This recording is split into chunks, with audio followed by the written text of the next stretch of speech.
ऋतुओं का वर्णन किया। भगवान रात्रि में विश्राम करने लगे, प्रातः काल खड़े हुए।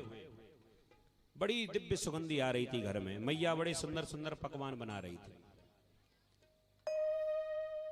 मन में विचार किया,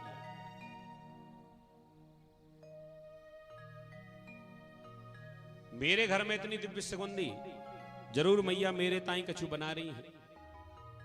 भगवान चारपाई से नीचे उतर कर आए और रसोई घर में जाने लगे। मैया ने देखा कि कन्हैया आ रहा है। मैया ने वहीं से डांटते हुए रोक लिया, ए कन्हैया, भीतर मत आइयो, चल बाहर। भगवान कहने लगा, वही तो मैंने कछु कियो ही ना। कहा भयो मैया? कह दिया, नहावे ना धोवे भीतर घुसोई चलावे, चल पहले स्नान करके आ। अरे मैया, स्नान तो मैं कर ही लूंगा, लेकिन ये बता, ये सुंदर सुंदर पकवान, ये पुआ पकौड़ी मेरे ताई बना रही है ना? कह दिया, ना, आज हमारे घर में जय जय को भोग लगेगो, या के ताई मैं ये पकवान बना रही हूं। भगवान कहने लगे, जय जय को भोग? जय संसार में सबसे बड़े जय जय तो हम ही हैं, और हमारे घर में हमते बड़ो जय जय कहां से आयो भैया? भगवान पहुंच गए भीतर और मैया के पास जाकर कहने लगे, मैया तू अपने जय जय को भोग लगा दियो, लेकिन जामे ते एक पकौड़ी उठाए के खा लूं? फिर लगाती रहियो, किसे भोग लगानो है? मैया कहने लगी, बिल्कुल नहीं, जामे ते तेने एक पकौड़ी उठाए के खाई तो ये सारी सामग्री जूठी है जाएगी। कुछ माताएं बहुत बढ़िया होती हैं, बढ़िया रसोई घर में पकवान बनाएं, पुआ बनाएं, पकौड़ी बनाएं या कुछ भी बनाएं, पकौड़ी निकालें, कढ़ाई से नीचे रखें और झट से एक पकौड़ी उठाए के लप से मुंह में। यहां की नहीं करती होंगी ऐसी, कलकत्ता में करती हैं ऐसी। आप तो सब महान देवियां हो, ऐसा नहीं करना चाहिए उनको। आपकी बात नहीं कर रही। ऐसा अगर कोई करती हैं तो पूरी रसोई जूठी हो जाती है, फिर वो भोग नहीं लग सकता। इसलिए विशेष ध्यान रखें रसोई घर का, पवित्रता का विशेष ध्यान रखें। भगवान कहने लगे, यहां में से एक पकौड़ी उठा के खा लूंगा? कह दिया, नहीं, ऐसा कौन सा देवता है? कह दिया, मैं कछु ना बता पाऊंगी, सवेरे ते मेरा दिमाग खराब है, तू जा अपने बाबा से पूछ। भगवान नंद बाबा के पास पहुंचे। नंद बाबा से जाकर कहा, बाबा आज हमारे घर में कौन की पूजा है? सो बतलाने लगे, लाला आज हमारे घर में इंद्र की पूजा है। भगवान कहने लगे, लो ये इंद्र कब से भगवान बन गया?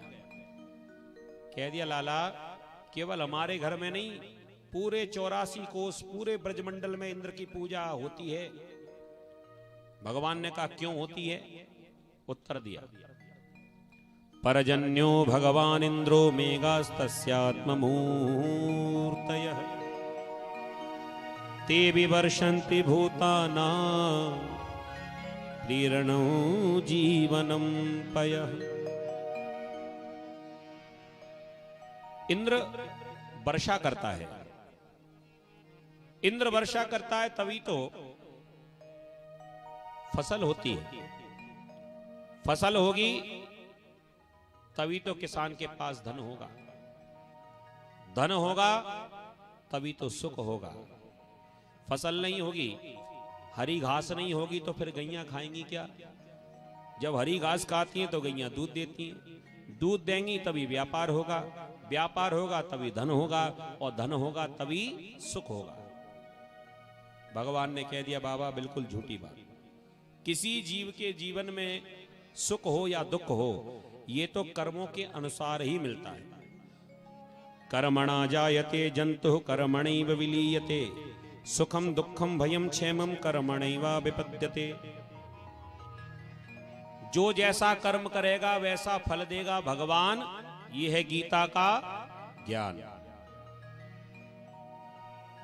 भागवत में सुनी रहे हो, कर्मणा जायते जंतु कर्मणैव विलीयते, जैसा कर्म करोगे वैसा ही फल मिलेगा। और यही बात रामचरितमानस में भी लिखी हुई है, कर्म प्रधान विश्व करि राखा, जो जस करहि सो तस फल चाखा, कर्म प्रधान। तो कहीं से भी समझ में आ जाए, हम जैसा कर्म करेंगे हमें वैसा ही एक दिन मिलेगा। तो बाबा इंद्र क्या करेगा? नंद बाबा कहने लगे, लाला तेरी बात तो सही है, लेकिन क्या करें, ये परंपरा मेरी बनाई हुई नहीं है, परंपरा बहुत पुरानी है, इंद्र की पूजा करनी है। कह दिया एक काम करो, इंद्र वर्षा ही करता है ना? कह दिया हाँ, तो एक काम कर लो ना, आधे लोग पूजा कर लो, आधे लोग मत करो। उससे क्या होगा? उससे परीक्षा हो जाएगी, जो इंद्र की पूजा करेंगे उसके खेत तो लबालब भर जाएंगे।